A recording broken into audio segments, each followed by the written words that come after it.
Thank you, John. And it's really great to see so many people here this afternoon.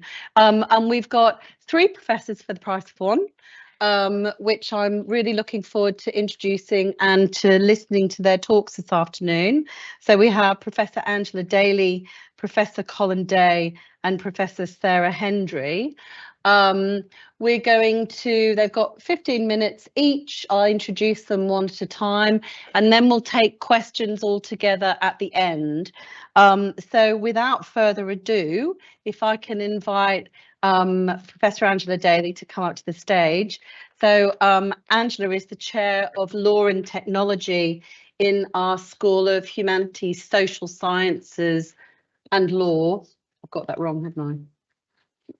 I think you got it right. It's all right, good, excellent. And Angela is going to talk to us today about good data governance and data for the people and planet. Over to you. Thank you very much. And I should also say that I have a joint appointment between the School of Law and the Leverhulme Research Centre for Forensic Science, but I am a legal academic by background.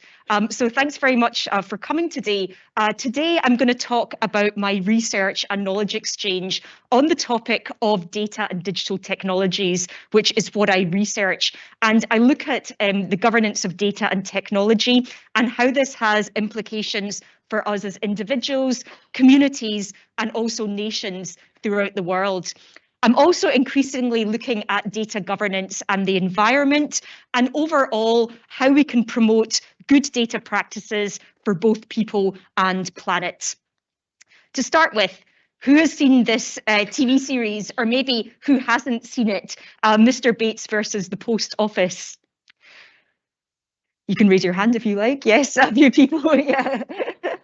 At least we should probably have heard of it, as it's absolutely dominating the news at the moment. For those who haven't seen it, it's about the Post Office, Horizon, IT, miscarriage of justice. And it really demonstrates, in my view at least, how the research that I work on data governance and on technology governance can have some serious real life implications.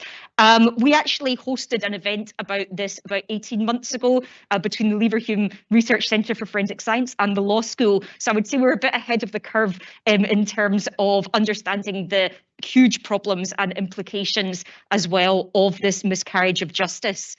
It involved flawed accounting software, and relevant that the next professor is an accounting professor, in fact, being used in the post office's branches throughout the UK. It had bugs and glitches in it, provided by Fujitsu, by the way, bugs and glitches in it, which were causing accounting errors. And rather than kind of acknowledge that, for some reason, the post office decided to use these errors, prosecute the sub-postmasters and mistresses in these branches, accusing them of false accounting and fraud, and basically ruining their lives, as we can see in things like the TV series. Now, it illustrates a whole host of problems, in my view, about the over-reliance on data and digital systems and a lack of due scrutiny and critical engagement with them. Of course, these systems are incredibly useful, but they also have to be used properly and ethically, and they have to be governed properly as well. And we really see what the implications are if this doesn't happen. So hopefully I've made the case, but I'll make it a bit more about why good data governance and tech governance is important. But increasingly, we live in highly digitalized and datafied societies. Almost all of us have smartphones. Our interactions are increasingly online, particularly with the government and companies and banks and so on. And even these days, just to be a university student, you must have a smartphone. And there was an article on this very point, I think in The Guardian or Observer over the weekend, about how it's basically impossible to be a student these days without one. We see lots of benefits to digitalization in many ways, especially for those who can remember how it was before. Life is easier, it's more efficient, and it's more convenient. But there are also serious problems too, and the Horizon IT miscarriage of justice is kind of the tip of the iceberg. Data and technology don't always lead to progress and positive outcomes. And this was something that was already recognized in the 20th century by the American technology historian Melvin Kranzberg. The first of his 6 laws of technology is that technology is neither good nor bad, nor is it neutral. And this is very much a law which has underpinned and resonated in my own work on law, as in the legal system. So as I mentioned, in terms of bad data practices, I would say the Horizon miscarriage of justice is a very emblematic example, but in many ways, it's also still the tip of the iceberg. During my doctoral research, I looked at something slightly different but adjacent, which is the problems that are posed by large technology companies in countries like the UK. That is what is known as GAFAM: Google, Apple, Facebook, Amazon, and Microsoft, and about how our laws don't really regulate them very properly or holistically, and leave various gaps. Now, since I got my PhD, there has actually been a flurry of regulatory activity, particularly around those companies. But nevertheless, I think gaps still exist. And really, they are so incredibly powerful, it's very difficult to kind of hold them to account and govern them properly. And there are a whole host of problems that these companies have posed. They surveil us, they collect lots of data about us, they pass that on to others. Sometimes that's the government, sometimes that's correct that they should be doing that, but they also sell the data on for economic purposes as well, and sometimes political purposes that are perhaps less than savoury. And the Cambridge Analytica Facebook scandal from a few years ago kind of demonstrates that. We also have further issues in the UK, at least, and in other countries like the UK, with these companies, because they're actually headquartered in the US. Now, we've had a lot of discussion in our jurisdictions about Chinese tech companies, Huawei in particular, but also increasingly TikTok, that because they come from companies that are headquartered in China, they pose certain national security concerns in countries such as the UK.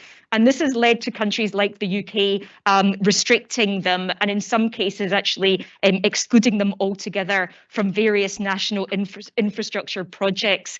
And why is this the case? Because there's concern that the Chinese government can use these companies to surveil people in other parts of the world.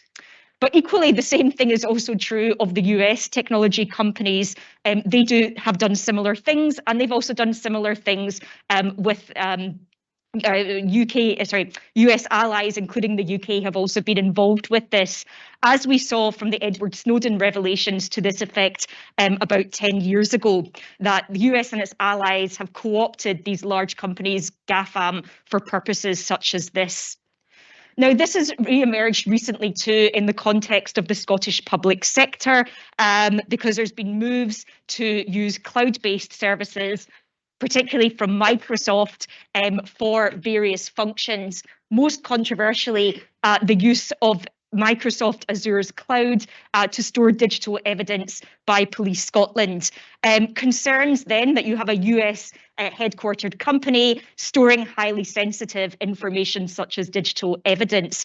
Concerns that I've raised, particularly around sovereignty and the prospects of access to that data by the security services and police of another country without kind of due process.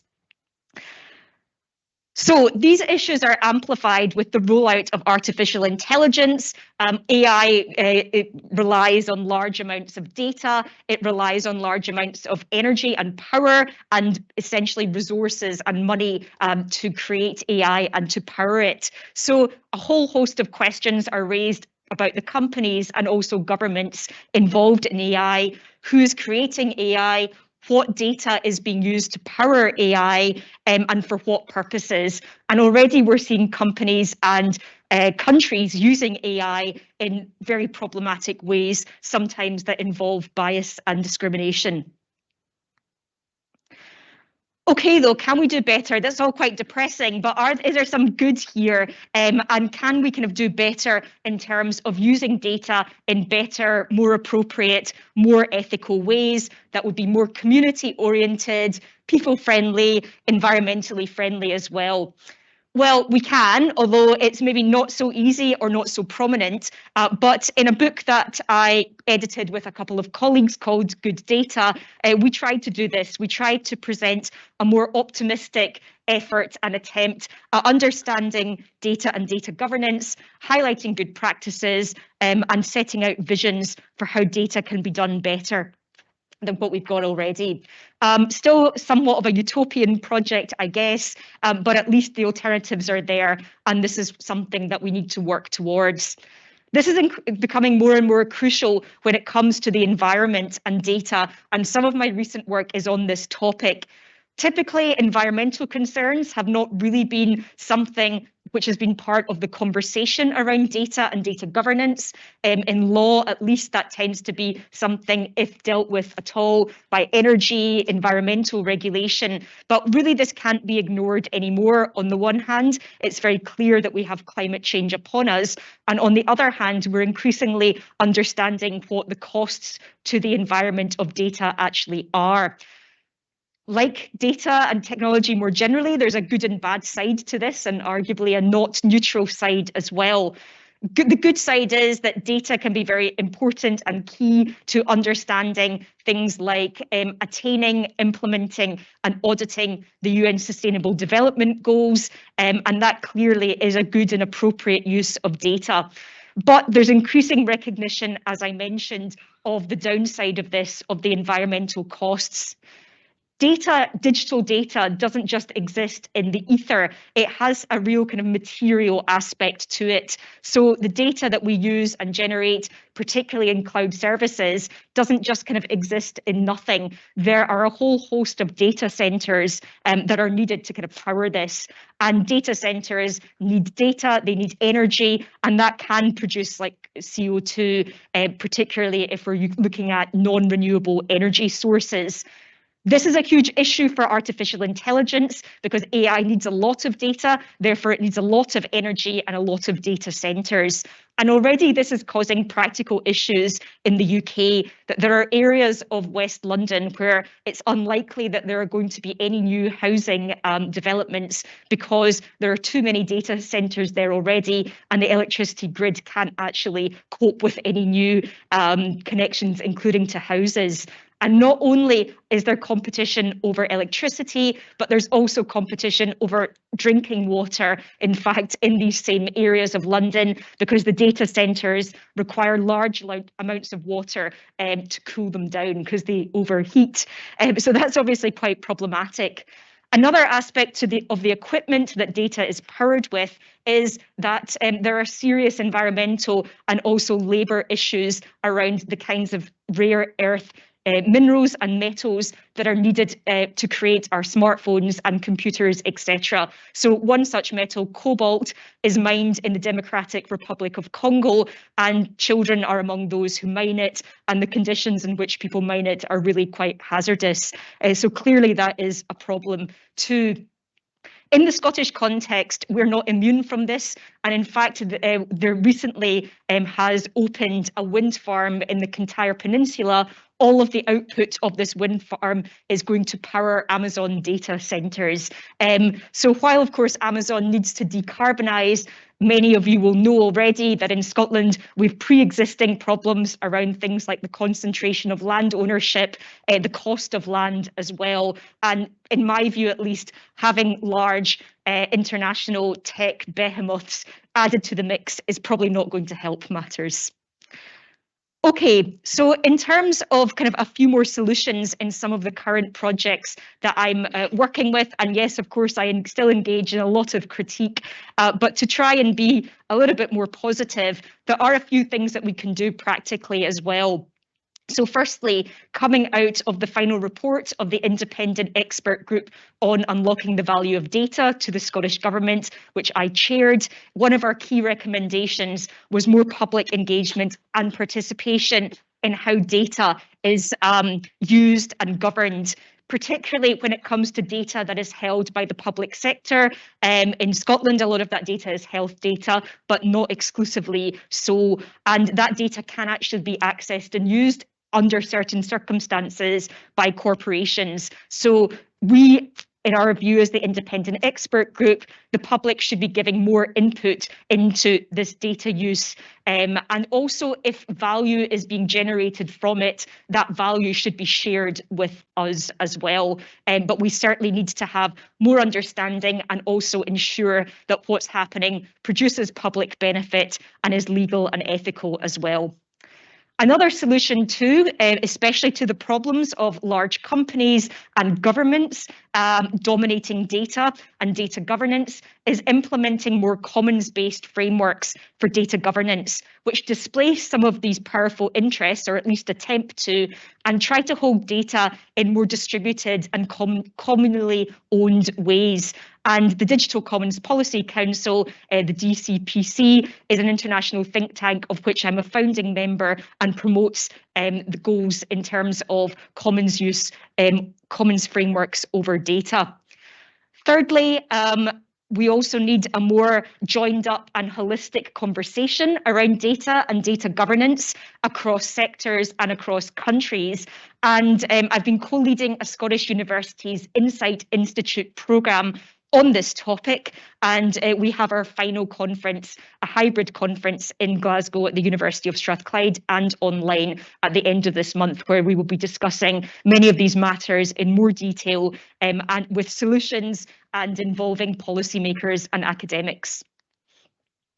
So in conclusion, ensuring good data for people and planet, as I hope you have heard by now, is quite a complex and multifaceted process. We really need to understand what the material and virtual and ethical costs are of data for both us and the environment in order to understand how to govern it and do data better. We need to understand misuses of data, the power relations over data, and this is going to become more and more important as we move to artificial intelligence, if we do indeed move to AI as well. I think one thing that we do need to think about critically, though, is how appropriate and what kinds of developments we do want, and that's quite key for AI too. I don't really think there's been a good public conversation around what AI is desirable for the public and what would actually be useful for us. And I think we also, as part of this, need to think more critically about the data that we have already. Is it worthwhile having all this data given the costs, particularly the ones that I've spoken about? In the same way, when it comes to carbon emissions, that we're going to get to net zero more effectively by actually not generating carbon in the first place, rather than offsetting it once it's been generated. Do we need to think in a similar way about data? And do we need a more sober approach to the deluge of data that we have? Perhaps it's better for us not to generate so much data rather than get drunk on it and have to deal with the hangover afterwards. Thanks very much.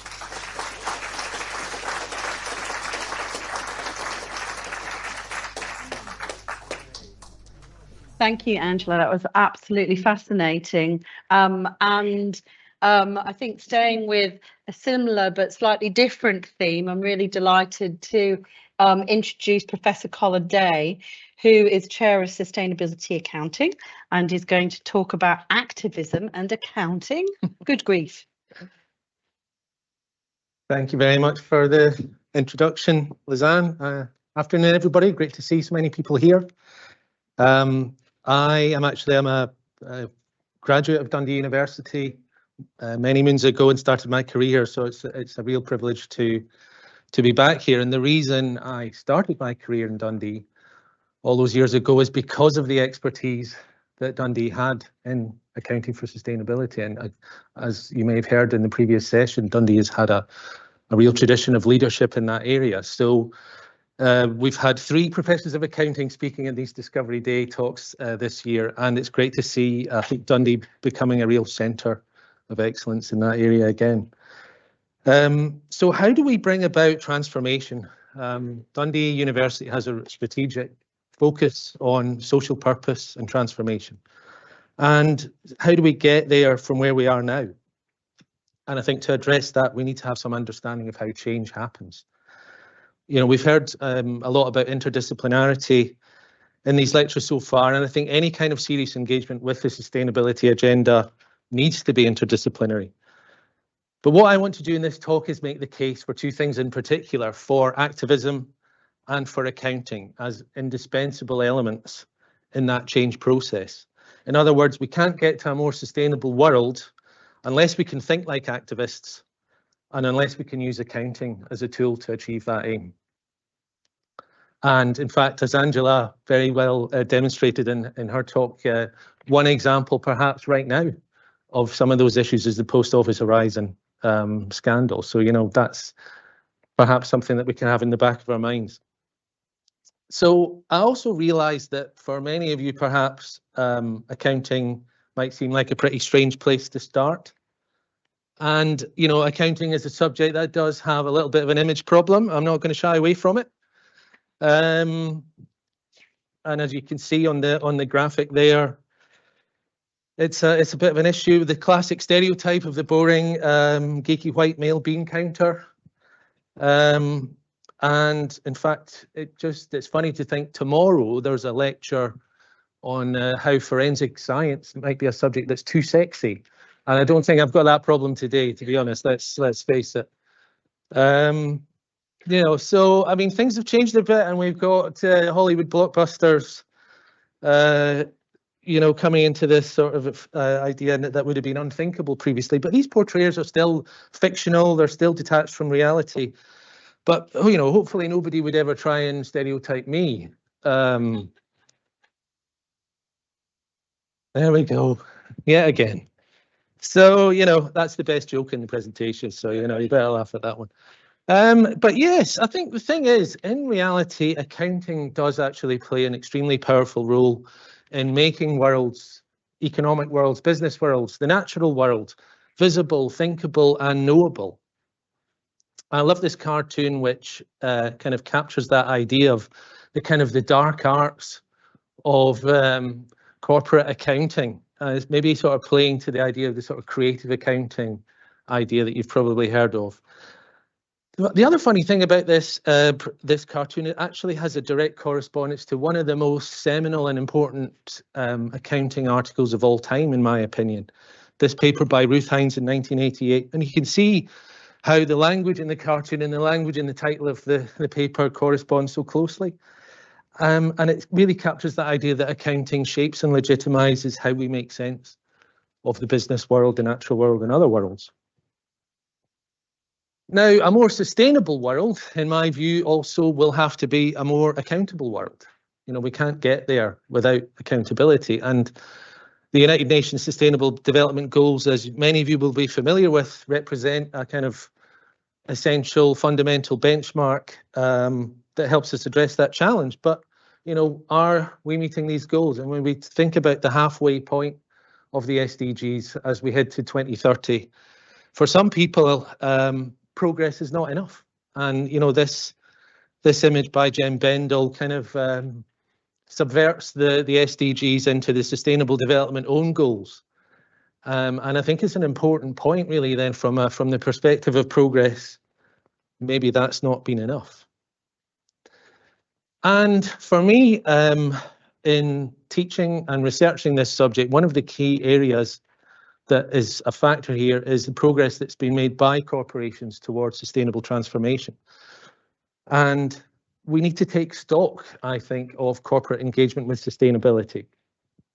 And as we were hearing in the previous presentation by my colleague Ian, a lot of progress has been made around disclosure, around corporate engagement with the issues. But what I think these images do very well is illustrate another phenomenon that you've probably heard of, which I would call greenwash. Okay, and it's really the idea that there is a risk that companies make false and misleading statements about their sustainable progress, about their credentials. And I think I love these images, you know, that, you know, sustainable super yachts. Somebody said that. You know, putting water in a plastic bottle in Polynesia and then putting it on a plane and flying it around the world and calling it carbon negative. So, you know, I think 25 years ago when I first got involved in this area, it was a problem, and I feel like actually it's become an even bigger problem now. So, you know, in the sense it's not just climate denial that we're dealing with, it's climate delay. and the idea that corporations are actively delaying and putting other obstacles in the way. So for me, corporate misconduct is not just about the actions that they take against people or the environment, it's also about their communication, it's about misinformation. And we need to recognise the role of misinformation as a key part of corporate misconduct.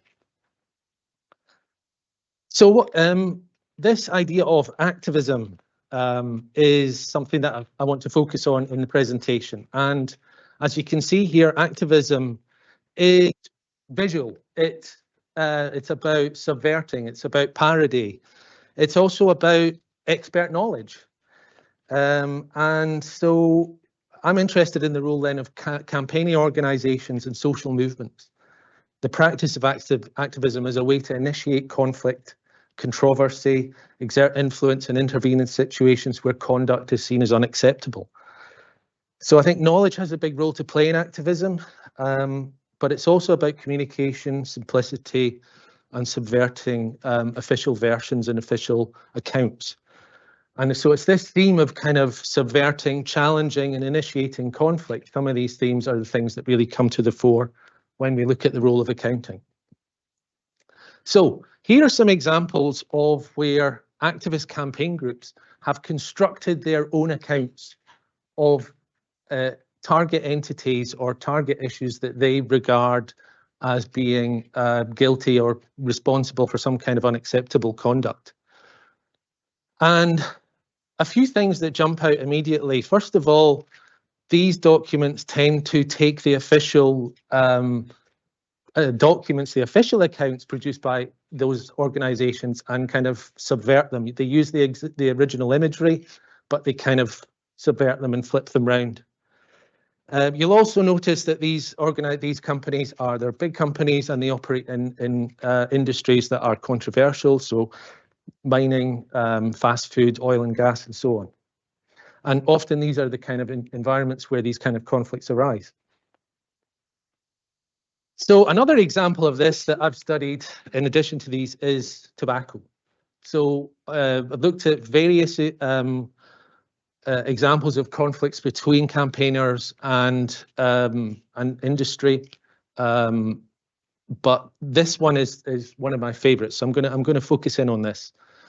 And anti-tobacco activism is, here's their two main protagonists: the campaigning charity Action on Smoking and Health, and one of the big tobacco companies. I think there's really only 4 big tobacco companies, and one of these is British American Tobacco. And again, this is a kind of image of one of the reports produced by Action on Smoking and Health, and you can see it actually copies the look and feel of the original social report that was produced by BAT. And that's really one of the things that's interesting about this, is that it was BAT itself that initiated a kind of program of social reporting in the early 20th century. And as soon as Ash discovered that, they immediately responded. And what we realized about these situations is that you get these kind of engagements where accounts get exchanged between different protagonists in the field. So you get this kind of process of conflict where accounting seems to play a really important role. So what we did in the paper is we tried to conceptualize the idea. I've got my sort of Roman arena here to represent a conflict arena. So we drew on literature in political science, in risk conflict, in similar kind of areas, and we pulled together this idea of sort of an arena framework in which we have a number of different parties, including business, but also the media, political institutions, the public, and the opposing campaigners. And so accounting is something that really plays an important role in terms of, discursively kind of creating the conditions in which these arenas conflicts are initiated and escalated. And so we realized that the role of accounting depends upon the stage of conflict that is going on in these controversies. And often, of course, large corporations will try to prevent or deny the existence of countering evidence of challenges to their conduct. And then what happens is that campaigners will then try to escalate that conflict. They'll try to actually initiate conflict in order to engage and challenge their target entity. Sometimes conflicts don't really get resolved, so sometimes they just perpetuate. And so we realized that depending on the stage of a conflict, you see different tactical intentions on the part of these campaigning organizations. Sometimes they're trying to confront organizations, but sometimes they're trying to cooperate with them. So it's this tension between confrontation and cooperation is a really interesting sort of characteristic of the dynamics involved in these conflicts. So what we found in our work was that campaigning organizations don't produce one kind of account. They produce multiple different kinds of account depending on what their tactical intention is and depending on the stage of the conflict that they're at. So these three accounts we termed systematic, partisan, and contra-governing.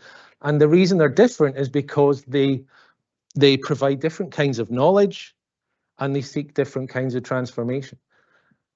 So we felt that that was a really important insight into the way campaigning activists change tactics depending on what it is they're trying to do. And what we found was that often conflicts are initiated and escalated using really partisan type accounts that have emotional narratives that try to really draw people in and mobilize opinion to try to really delegitimize the conduct of a target organization, that call for the role of rule enforcers and standard setters and regulators to come in and take action. But as conflicts progress, and if they move towards some kind of resolution, campaigners move towards more systematic approach where they actually seek more direct collaboration with the target entity. So you actually end up with a kind of change of tactic. We also discovered that, you know, depending on the nature of the conflict, campaigning organizations can be much more radical. There isn't a lot of evidence in our literature of this so far, but at the moment I've been working on research that looks at the degrowth social movement and how radical movements like degrowth are trying to kind of construct alternative imaginaries, economic, political imaginaries that take us to another place. But so far there's still relatively less well understood. So out of all of that, you know, I think we are in a situation where activists play an important role. And to come back to what I was saying at the beginning of the presentation, I think we have a need to recognise that conflict and dissensus is a really important part of bringing about change. So we can't just rely on us as academics to take evidence to policymakers, for those policymakers to go, oh, that's really interesting, I now understand the importance of this, and to then make changes. I think often change comes about, as we see in the Post Office Horizon scandal, through much more grassroots action where we involve the media, we mobilise public opinion, we create pressure. And I think that fundamentally that is really important. It's got to the stage now where activist accountants seem to, the whole idea of activism, we now have investors, we have shareholder activists, we have hedge fund activists, we have business leader activists, we even have activist accountants. And this is a still image from a YouTube video that was produced by the FT. Welcome to the era of the activist accountant. I love this quote by Gillian Tett in the video where she says, I used to assume that people who were going to change the world on issues like climate change were essentially a bunch of tie-dye wearing activists who chain themselves to bulldozers. Well, newsflash, I now believe it's actually going to be the accountants who do more to change the world when it comes to green issues. Now, I think that's probably a little bit glib, but I think there's maybe a deeper insight that we can draw from that.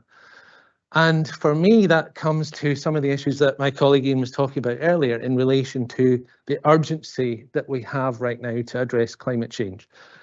Given the carbon budgets that we have and the need to actually stick to those carbon budgets, the irony is that because we have taken out such a long time to address that, and the need for action then becomes much more urgent. So you know, the result of taking such a conservative stance up until now means that going forward, we have to take a much more radical stance. Okay, so in my view, where does that ultimately lead us to? If radical change is now needed, I think the time has come for all of us to start thinking like activists and using our voice to help bring about change. Thank you.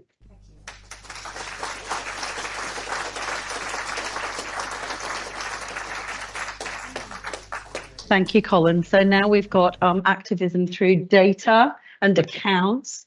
Excellent. So now let's move to Professor Sarah Hendry, who is Chair of Law, and who's going to talk to us about water law. What's that? Thank you, Zan. Tough acts, 2 tough acts to follow. Water law, what's that? It's a question I get asked occasionally, social occasions usually. In a professional context, if I say to the lawyers, and there's 1 or 2 in the room, I'm a water lawyer, they say, oh, that's very specialised. And when I say to the water scientists, and there's maybe 1 of them in the room, I'm a water lawyer, they say, but what do you specialise in? And then the engineers say, but how do you do research in law? And I'm not sure I'll answer the 3rd question, but I hope to be able to tell you a little bit about what water law is and how water law might be able to help with some of the problems of our time that have already been flagged. We live on a watery planet, and 70% of the planet and 70% of you is water, but only a very tiny fraction of that water is available for human use. And in theory, it's recyclable, renewable, but in reality, it's finite and it's under a lot of pressure. It's over abstracted, it's over polluted, and too often it's in the wrong place at the wrong time, too little, too much. If you're really unlucky, a country where it's too little and too much interchangeably. And climate change is making that hydrological cycle that we're all broadly familiar with much more unpredictable in ways that we don't fully understand. So there's certainly a water crisis going on along with the others. Water law is water for all. I borrowed that from my PhD student, PhD supervisor, stole some might say. So Professor Pat Wouters was the professor here at Dundee. She was instrumental, along with others, in setting up the UNESCO Centre for Water Law, Policy and Science.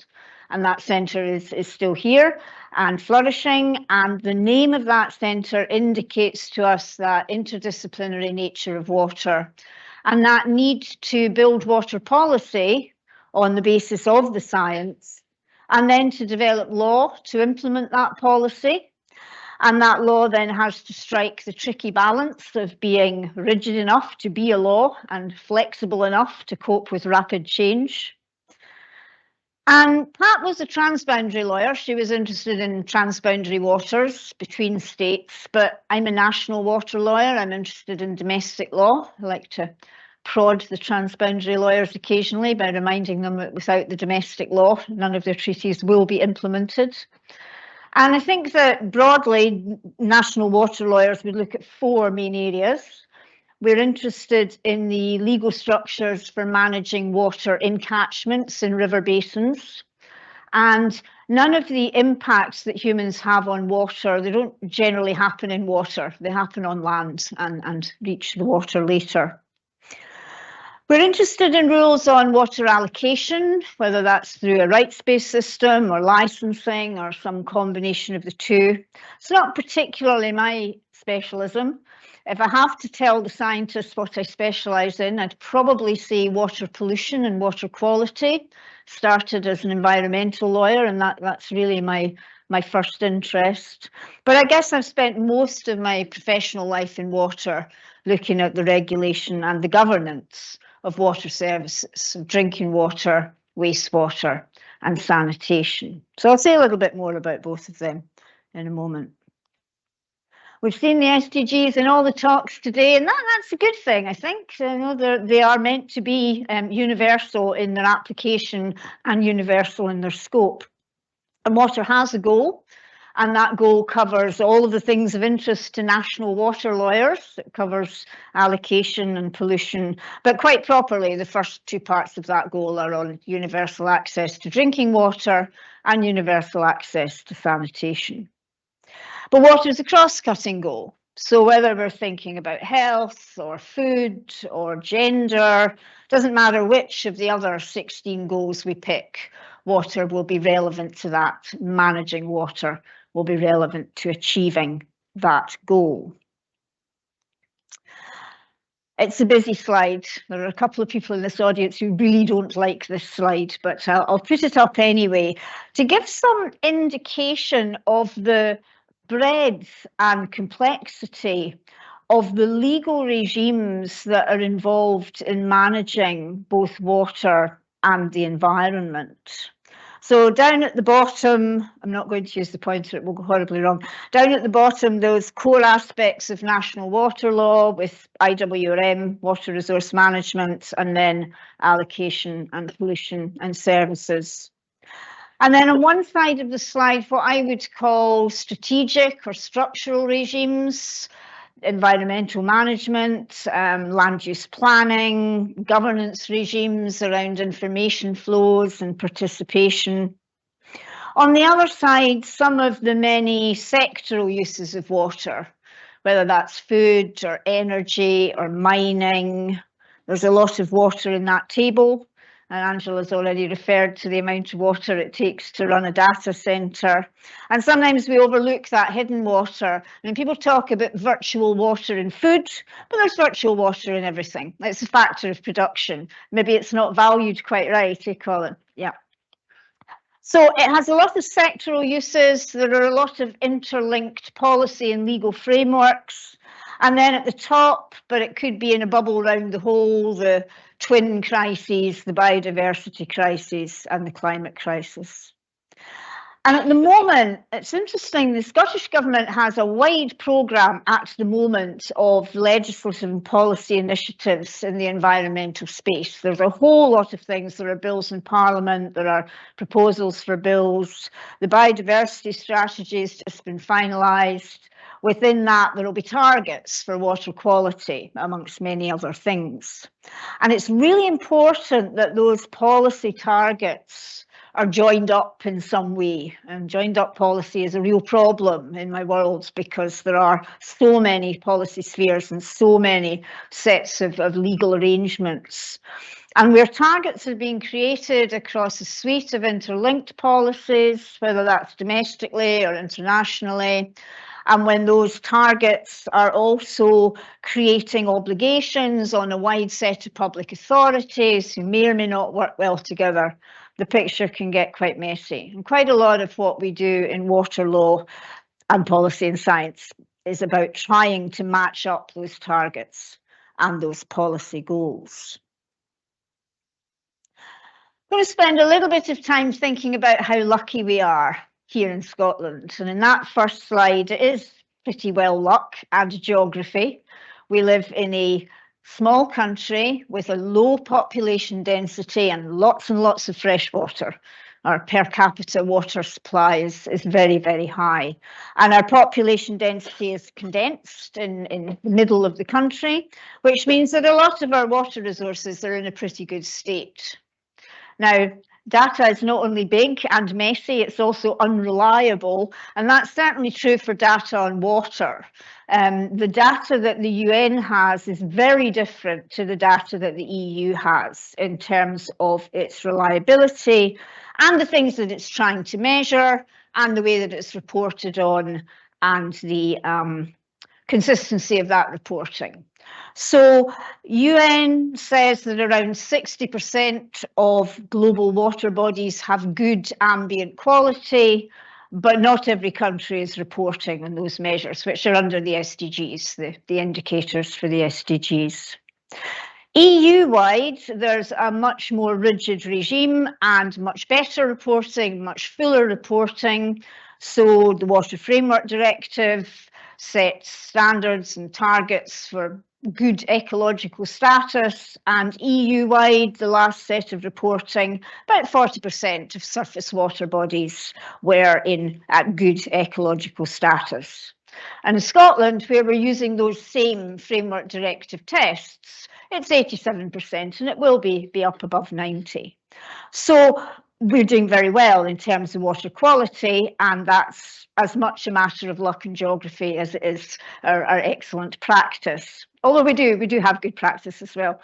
But in the most recent EU reporting, that didn't involve the UK, a third of river basin districts said that one of their big problems was governance, as opposed to science or other technical matters. Lucky but also privileged in relation to drinking water. So Colin mentioned, I love your graphic about the own goals. Certainly we're failing to reach far too many of the Sustainable Development Goals in the 2030 timescale. We have made decent progress on the drinking water goal compared to some others. But again, we have to think about what we are aiming towards. So 91% of the global population on the data have a basic water supply. That's pretty basic, and it's not necessarily safe to drink. 73% safe to drink. And that is going up, but it won't be universally achieved by 2030 without kind of tripling the current global spend. The payback on water, and especially on wastewater, is actually very high. So for every dollar spent, you get a really high payback in terms of public and private health, in terms of development goals and so forth. But that spend's not quite happening. In Europe, and that's Greater Europe, and the figures are much the same for the Northern Americas, it's around 95% with safely managed water supply. But in Scotland, almost everyone has safe water. 99.96% of the public supply tested at really very high standards, and 97% of us are on the public supply, but most of the rest will also have safe water. So again, lucky but privileged here in that we live in an advanced, developed economy that invested heavily in their drinking water supply in the late 19th and early 20th centuries, generally with public money, and that's something that's much less available to those parts of the world that are now trying to make up that gap. You might or might not know, it surprises my students that it wasn't till the late 1980s here that there were mandatory technical standards for the quality of your drinking water in Scotland and across the UK and the EU.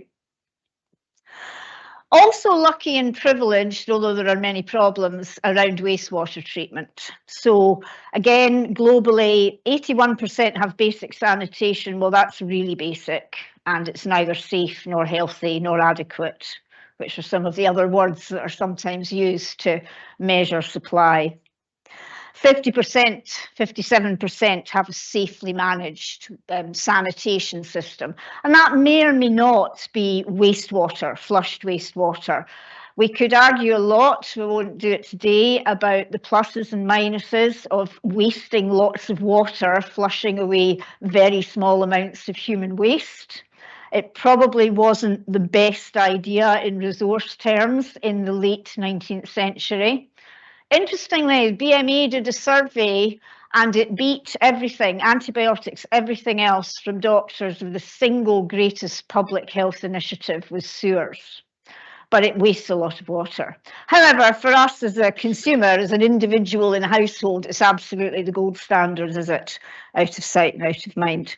And 5% of the global population, meantime, have no sanitation facility at all and defecate in the open or into plastic bags, which they throw away, which is called a flying toilet, but it's not, is it? In terms of treatment of wastewater, about half of domestic wastewater on about half of the countries that report is apparently treated, collected and then treated. But when you add industrial wastewater in as well, the figures are so poor that they're not reported. In 2017, the UN Water did do a survey, and they said about 80% globally of all wastewater is not collected and treated. So things are pretty grim globally. we're lucky and privileged. Almost everyone here has a safely managed wastewater service. Again, the requirement to collect and treat wastewater here, that's relatively new. That was the mid-1990s before anybody did anything about that. But it was collected and treated before that, but there wasn't a requirement. And generally speaking, raw sewage and sewage sludge was simply pumped or shipped out to sea. So I've concentrated on wastewater and sewage because it's an easy thing to concentrate on. There are many other wicked problems with which water is involved and to which water law might be able to be part of the solution. I often think that it's not just true in water, but it certainly is true in water, and especially in wastewater, that we have both 19th century and 21st century problems. So we've all seen the coverage in the last year or two about sewer overflows, which is a feature of that 19th century design system. And it's unavoidable without digging up all the sewers and replacing them with 2 sewers or doing something different with our wastewater. These are big tasks. But that's a 19th century problem. And then added to that, we've got plastics, we've got pharmaceuticals, we've got all the emerging pollutants that also have to be thought about, both within wastewater and more generally in the water environment. But that factor about not having had our current rules that make our environment relatively clean in Scotland until really very recently. When I started teaching environmental law, water law, and I was teaching young industry professionals, wastewater engineers and environmental scientists, and their expectation and assumption was that sewage would be pumped out to sea, and they saw nothing wrong with that. And that's what they'd been taught, and that's fine. But it was really, really quick to turn round. It was a very short period of time before they changed their minds on the back of that change in the law that drove a change in practice, a change in technology. Everything changed in their professional worlds, and their belief system changed with it. So much less than 10 years, it was no longer acceptable to them. So I would just finish by saying that I think law is not just reactive and it's not just punitive. It's a force for progress and a force for social change. Thank you.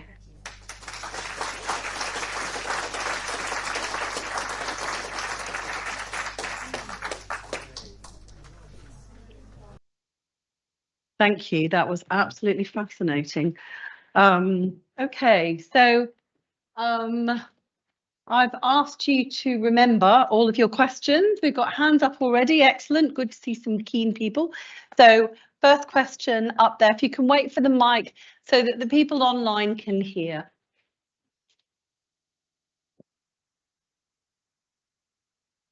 Thank you very much to all three of you. And unfortunately, I have 2 questions, one for the first speaker and one for the last. I'm afraid I haven't really got one for the middle, but if I was pushed, I'm sure I can think of one. The first one is about the long-term, or rather I should say very long-term storage of data. I can't believe that in a few hundred years, well, first of all, I've mentioned this a number of times to various people, oh, it's all safe on the cloud. No, I can't believe that the cloud is going to last all that long, and all that it needs is a major failure in electrical or electricity provision in a number of these data sites, and it would all just vanish. That's one thing. And what can we do about it?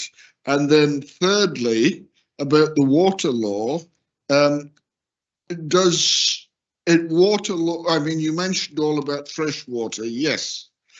Does it also run us into this into the sea? What I was just thinking of, listening to the news on Radio 4 this morning, about this problem with plastic nurdles on the beaches of North Spain. I mean, what can be done about that? And is there any way that water law can, let's say, manage that and hopefully prevent it?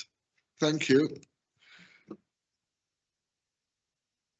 Thank you very much for your question. In short, I share your concerns about, I suppose, the data, including things like data formats becoming obsolete, the issues around resilience, electricity supplies, etc., civilizational collapse with climate change, perhaps too. But putting that to one side, I think I feel that the pendulum is swinging back a little bit. Although how many people actually realise this or think that this is appropriate is another concern. But I think some kinds of records and documentation must be kept on paper still. And I think it was in India where they were still going to typewrite or at least print out various case notes around legal cases to store them in archives because they thought that that would last longer than some of the digital files. I don't have very good solutions to all of this because also that comes with other costs as well in terms of resources and space, but I think it has to be borne in mind. And actually earlier today, I was talking about the British Library hack that you may all be aware of. I don't know, but the British Library is suffering a serious cyber attack and has had to revert to using things like paper catalogues to find books. So I think that it's clear that at least backup is needed. Well, the water doesn't know whether it's coastal, marine, fresh, so that certainly joined up from that point of view, and some legal regimes extend out into coastal waters. What can the law do about plastic pollution? Yeah, I mean, some marine pollution comes from activities in the sea, but a lot of it comes from activities on land. So it's generally land-based runoff, whatever it might be, use of plastics. I think in terms of plastics, we can spend a lot more money treating them out at wastewater treatment plants, and that would solve a little bit of it, but not the rest. Or we could have much more rigorous control of what we make and what we sell and what we buy. And to be honest, I think that's a more effective solution, although maybe not politically acceptable. Thank you. Okay, Rebecca here. Thank you. Thank you to all the speakers for really very good and thought-provoking talks. It seems to me that we're in a situation where there's so much data, we're swimming in lots of it. It's difficult for us as individuals and as a research community to know what we can trust, whose data do we trust, and what do we pick to support our arguments. So if we're to take up Colin's challenge of becoming activists, what dangers should we consider in the light of data gathered for us and about us?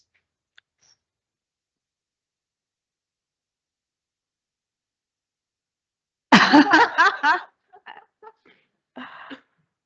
mean, maybe just to come in on the broader issues, because I'm sure Angela can speak to some of the data concerns. I certainly think, and I didn't really get into this in the lecture much, but when we look at controversies now, we seem to have got to a point where things get very polarized, and I think that opinion polarization is a challenge, is a real issue. So when opinions become so polarized that we can have a lot of conflict, but we can't really resolve that conflict, you know, that is an issue. And I think we haven't really learned how to kind of diffuse that sort of situation very well. So I think there is a need to understand more about how those polarized situations develop, and it's like a conflict stage. Maybe that is a form of escalation that, you know, is actually unhelpful. So you know, I think we need the census, and I think we need to have some kind of friction in our deliberations collectively, but that friction's got to be productive somehow. So from my point of view, that is a kind of direction that I think more work needs to be done, to really sort of do more work on the ground with activist groups to see how they engage in escalating conflict, but try to figure out ways of actually moving them forward productively. Thanks. I would say there's so much to kind of be said about that, and I don't have very good solutions, I have to say. But it is a growing concern also around things like deepfake AI technology, understanding, at least on behalf of normal people rather than technical experts, what is true and what is not, and what does something being true even mean as well. And so on, and things like the provenance of particular things that we see, particularly in digital forms, as well as data that is being collected about us. What I would say on behalf of, normal people, I think, is to kind of remain critically engaged and somewhat skeptical too, about kind of what we see. And I think we have to do this much. We will have to do this much more as we're going into an era of deep fakes. But it did make me think about things more historically too, when talking to some colleagues about this, about, I suppose, how we kind of, I think in many cases, we sort of think a photograph or a video is reality, but it's often a very partial reality if it is reality as well. So I think it's not as if this is the first time that we have these issues, but they're certainly kind of amplified by certain technological developments. And I guess skills like critical thinking that universities teach or are supposed to teach should be very key kind of going forward, as well, of course, as technical capacities around sort of experts in IT for sort of forensically looking at systems and understanding kind of where data, particularly digital data, comes from. And I'm sure too there's conversations to be had around kind of standardizations of data and protocols, which might actually reflect some of the issues that Sarah mentioned in the water world. Yeah, data is very poor in the water world. It's poor here, it's much poorer globally. And often, I mean, lawyers can't interpret that data. They can't find it and they can't interpret it. And we have to work with the scientists and the engineers, and also perhaps the accountants, the people who can valuing water as a contentious subject. But nonetheless, it does have numerous different values, and we have to think about that too. So it can't be done in a disciplinary silo. Excellent, thank you, Jeff.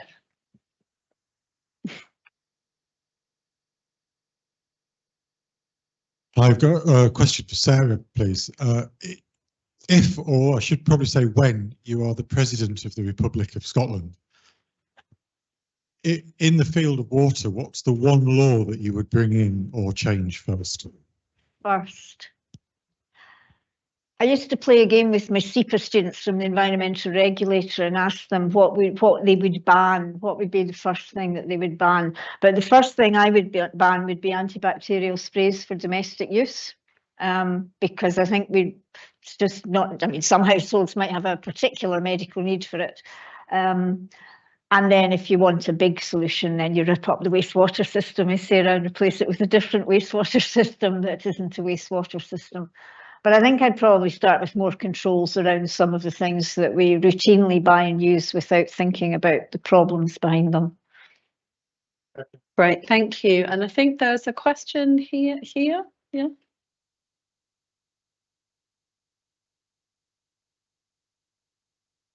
Another question about water.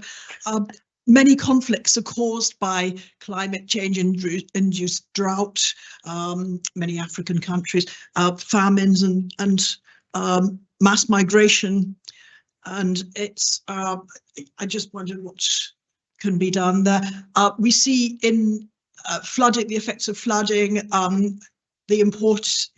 UK is importing more crops now from countries like Morocco, where they use artesian water, which is a limited resource, and yeah, I mean there's several issues in there. I think specifically on water wars, though, it's a phrase that we've always tried to avoid. We would be much more comfortable seeing water as a as a prompt for cooperation and working together. I mean, that's, yeah, climate is certainly driving a migration crisis. I wouldn't dispute that at all. But in terms of water, it's interesting, Israel and Palestine for a long time, sure something now, there was a lot of technical level cooperation under the radar of the political non-cooperation, where the people who were collectively responsible for the water pipes into Gaza were actually working together because they had to, and I think that's really positive. It's a while ago, but I think it's very positive and much better to see water as a driver for cooperation than a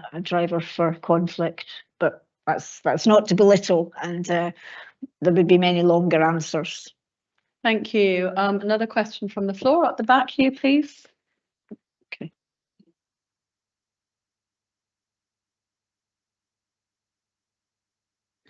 Thank you, Sarah, and obviously I completely echo your point about water and international cooperation. Since the lady at the front mentioned Morocco, I'm going to ask you about desalination. In Morocco, they've had a green revolution and increased agricultural output significantly, but they've run up against the problem of water, both for agriculture and drinking potable water. So they have big plans to desalinate huge amounts of seawater. So please may I ask you about desalination? Thank you. Yeah, you could ask me about desalination. I mean, I think one of the interesting things about desalination is the energy use, and if it's solar powered or if it's not. And if it is not solar powered, then we've got a huge energy use, much the same as big data, and a huge accounting issue there as well, I think. It's very problematic. The water balance in countries where water is scarce, it's a competed for resource, and that is, it's not always conflict in a war sense, but it's certainly a conflict for the use of the resource. And there are other big drains. Hydrogen power, for example, uses a lot of water. We're not really taking that into account when we're thinking of that as an energy source. So I think there are two things about desal. One is that it produces a salty, briny residue that has to be managed effectively as a sludgy waste, and the other is that it uses a lot of water. So I'm not a fan, but I couldn't really say more, I don't think. Thank you. We've got time for one more question from the floor, and then I've got a question from online. So over to you. Okay, thanks, Colin. I've got a question for you about activism and our students. I always think of students in the past as being at the vanguard of activism. Do you think our students have become too complacent? And if they have, how do we encourage them to become less complacent? Yeah, I mean, thank you for the question, Graham. That's a great question. I think there is clearly a place where activism and education meet, and I think education is an incredibly important vehicle for change and for transformation. So, you know, much of the kind of focus of accounting research around sustainability has embraced that idea, and there's been a lot of enthusiasm for it. But you're right. I mean, I think it's challenging, especially when students come in with expectations that might be quite different in terms of what they see a subject like accounting as being about, and as in terms of what they value. So you know, but I'm still extremely optimistic about the role of accounting and business education as a vehicle for encouraging students to sort of reframe and reconfigure their expectations.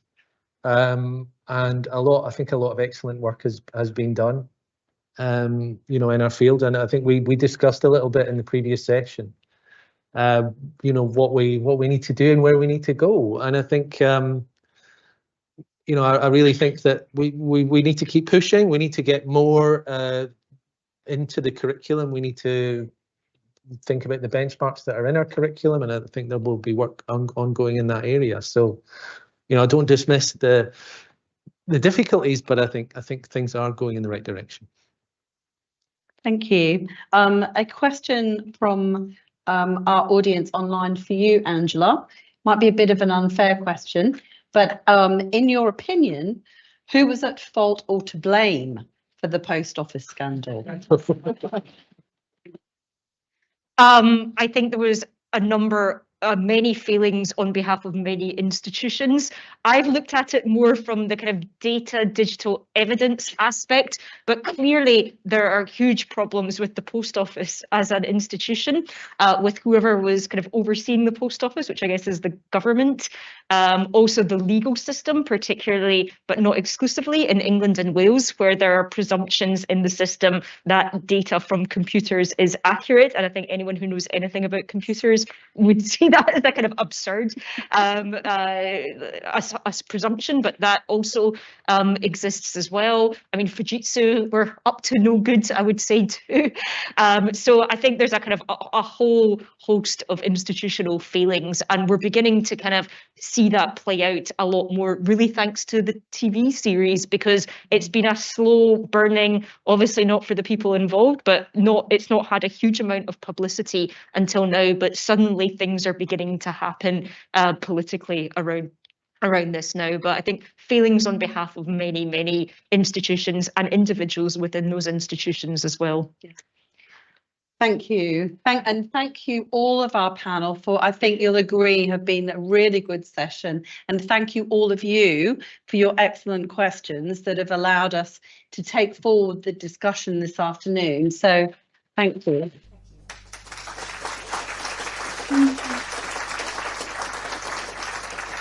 It remains